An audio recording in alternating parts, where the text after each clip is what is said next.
Hello students and welcome back to our channel excellent learning point. तो बच्चों, आज की इस वीडियो में हम क्लास 10th का वर्कशीट नंबर 45 डिस्कस करने जा रहे हैं।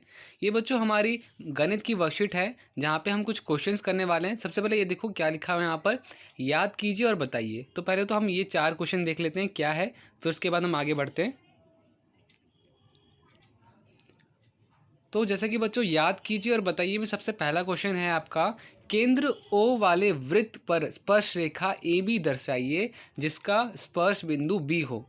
तो देखो बच्चों, यहाँ पर हम क्या करेंगे, सबसे पहले तो एक वृत्त बना लेंगे। ठीक है, हमने एक वृत्त बना लिया। वृत्त बनाने के बाद केंद्र को हमें क्या नाम देना है, ओ देना है, तो हमने केंद्र को ओ नाम दे दिया। अब इस वृत्त पे हमें एक स्पर्श रेखा दिखानी है, तो हमने एक ए बी स्पर्श रेखा बना दी। बी को क्या दिखाना था, स्पर्श बिंदु। तो देखो बी हमारा क्या है, सर्कल से वृत्त से क्या बन रहा है, स्पर्श कर रहा है। तो कुछ इस तरह से हमें पहला डायग्राम बनाना था, वो हमने बना लिया। फिर दूसरा बच्चों लिखा हुआ है, किसी वृत्त की स्पर्श रेखा उसकी छेदक रेखा के समांतर हो सकती है। तो बच्चों ये क्या होगा, इसका आंसर सत्य। ठीक है। फिर बच्चों थर्ड वाले क्वेश्चन में क्या है, थर्ड में वृत्त के किसी बिंदु पर स्पर्श रेखा स्पर्श बिंदु से गुजरती हुई त्रिज्या पर लंबवत होती है। तो बच्चों यहाँ पर किस पे होती है, त्रिज्या पर। मतलब कि कोई भी सर्कल है, सपोज कोई भी वृत्त है और यहाँ से कोई भी स्पर्श रेखा जा रही है, तो अगर यहाँ पे कोई बिंदु बनता है तो वो उसके केंद्र से क्या होगा बच्चों, परपेंडिकुलर बनाएगी, लंबवत लंबवत बनाएगी। ठीक है, तो ये हो गया बच्चों तीसरा।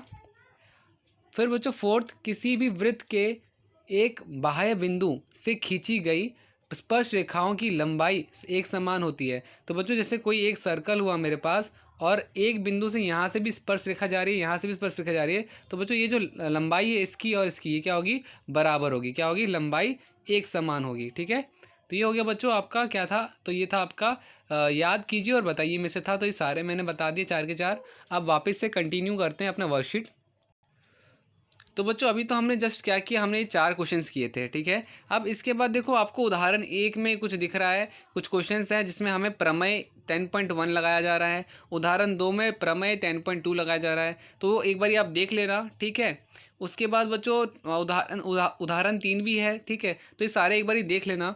हम बच्चों जो सॉल्व नहीं हुआ है उसे करेंगे। ठीक है, जैसे कि आपका यहाँ पे दे रखा है ना, स्वयं प्रयास कीजिए। तो ये वाले क्वेश्चंस करते हैं। उदाहरण 1, 2 और 3 में प्रयोग की गई प्रमेय कथन सहित एवं कसौटी की सूची बनाइए। तो बच्चों क्या था, उदाहरण 1 में कौन सा प्रमेय लगा था, 2 में कौन सा लगा था, 3 में कौन सा लगा था। अब जैसे यहाँ पे आपको दिख रहा है, उदाहरण 1 में प्रमेय 10.1 लग रहा है, उदाहरण 2 में 10.2 लग रहा है। ठीक है, तो ज़रा देखते हैं बच्चों, आंसर शीट पर आते हैं, पहला आंसर करते हैं यहाँ पर। तो बच्चों जैसा कि हम यहाँ पर सबसे पहला है उत्तर 1 का, तो सबसे पहला तो बच्चों कौन सा प्रमेय लगा, तो प्रमेय 10.1 लगा। प्रमेय 10.1, वृत्त के किसी बिंदु पर स्पर्श रेखा स्पर्श बिंदु से जाने वाली त्रिज्या पर लंब होती है। मतलब कि बच्चों देखो मैंने बताया था ना कि जैसे यहाँ पर है और कोई स्पर्श रेखा यहाँ से टच होके जा रही है, तो इसका ये वाला बिंदु और इसका केंद्र से क्या होगा, परपेंडिकुलर बनेगा, लंब बनेगा। ठीक है, फिर बच्चों 10.2 वाले में क्या था, 10.2 पर में क्या था कि अगर कोई सर्कल है और सेम पॉइंट से 2 स्पर्श रेखा बन रही है, तो यहाँ पे इसकी लंबाई क्या होगी, बराबर होगी। तो ये हो गया। कसौटी कौन सी लगती है बच्चों, ए समरूपता। ठीक है, तो ये हो गया फर्स्ट का आंसर। आते हैं थर्ड में, सेकंड क्वेश्चन में आते हैं बच्चों। सेकंड क्वेश्चन क्या है, सेकंड क्वेश्चन पूछा जा रहा है कि एक बिंदु, अब जरा ध्यान से देख लेते हैं क्या लिखा हुआ है। लिखा हुआ है, एक बिंदु क्यू से वृत्त की स्पर्श रेखा की लंबाई 24 मीटर है और क्यू की केंद्र से दूरी क्या है, तो 25 सेंटीमीटर है। बच्चों क्या, वापस से ध्यान रखना, क्यू से वृत्त की स्पर्श रेखा, क्यू से वृत्त की स्पर्श रेखा, मतलब कि अगर कोई सर्कल है और यहाँ क्यू है, ठीक है, तो एक स्पर्श रेखा तक क्या है, तो स्पर्श रेखा तक 24 है। ठीक है, और क्यू से केंद्र तक मतलब कि सेंटर तक वो क्या है, वो 25 है। आपको क्या निकालना है, रेडियस निकालना है। ठीक है, तो आते हैं बच्चों आंसर था सेकंड पे आते हैं हम। वापस से बच्चों मैं एक बार बताने की कोशिश करता हूँ कि ना, लिखा हुआ है एक क्यू है। ठीक है, क्यू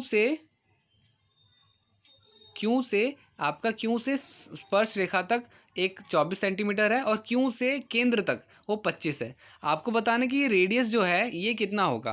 तो देखो पहले तो हम हिंदी में लिख लेते हैं। यहाँ पे दिया क्या क्या है, स्पर्श रेखा दी गई है, स्पर्श रेखा की लंबाई 24 मीटर, क्यू से केंद्र की दूरी 25 सेंटीमीटर। क्या निकालना है बच्चों हमें, त्रिज्या।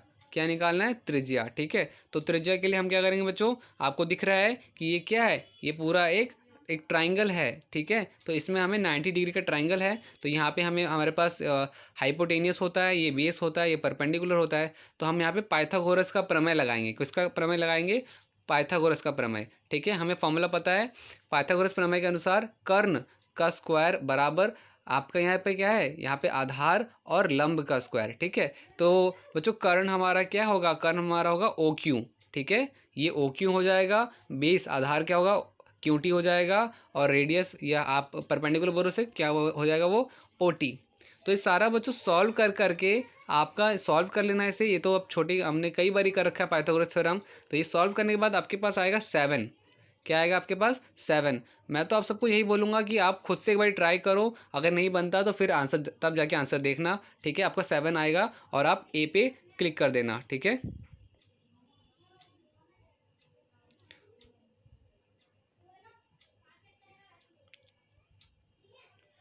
फिर बच्चों आपका नेक्स्ट क्वेश्चन है। नेक्स्ट क्वेश्चन क्या है, थर्ड क्वेश्चन है, सिद्ध कीजिए कि किसी वृत्त के व्यास के अंत बिंदु पर खींची गई स्पर्श रेखाएं परस्पर समांतर होती है।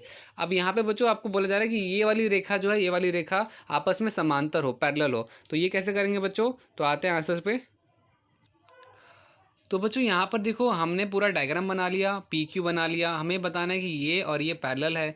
तो देखो ये हमें कैसे पता चलेगा, तो जैसे कि हमें पता है कि अगर कोई भी लाइन कोई भी स्पर्श करता है यहाँ पे बिंदु रेडियस से करता है, तो ये 90 डिग्री बनता है, ये तो हमें पता ही है। ठीक है, ये दोनों तरफ 90 बनेगा। तो हम पहले लिख लेते हैं, माना पी क्यू केंद्र 0 वृत्त का व्यास है। ठीक है, माना कि ए बी और सी डी क्या है, वृत्त की स्पर्श रेखाएं हैं। तो यहाँ पर क्या होगा बच्चों, क्योंकि वृत्त की किसी बिंदु पर स्पर्श रेखा बिंदु से जाने वाली त्रिज्या पर लंब होती है, तो आपका क्या होगा, अगर ऐसा लंब होती है बच्चों, तो आपका पी क्यू जो होगा परपेंडिकुलर होगा ए बी के, और पी क्यू जो होगा परपेंडिकुलर सी डी के।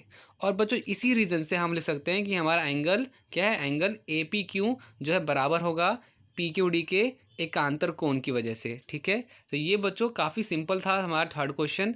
ओके, तो यही था बच्चों आज की पूरी वीडियो में। ठीक है, अगर वीडियो अच्छी लगी तो वीडियो को लाइक कीजिएगा, कमेंट कीजिएगा, चैनल पे नए हो आप तो चैनल को सब्सक्राइब कीजिएगा और बेल आइकन दबाइएगा। ठीक है, इससे क्या होगा, जब भी हम न्यू वीडियो निकालेंगे तो आपके पास सबसे पहले नोटिफिकेशन आएगा। तो यही था बच्चों आज की वीडियो में, बाकी मिलते हैं नेक्स्ट वीडियो में। तब तक के लिए bye bye and take care.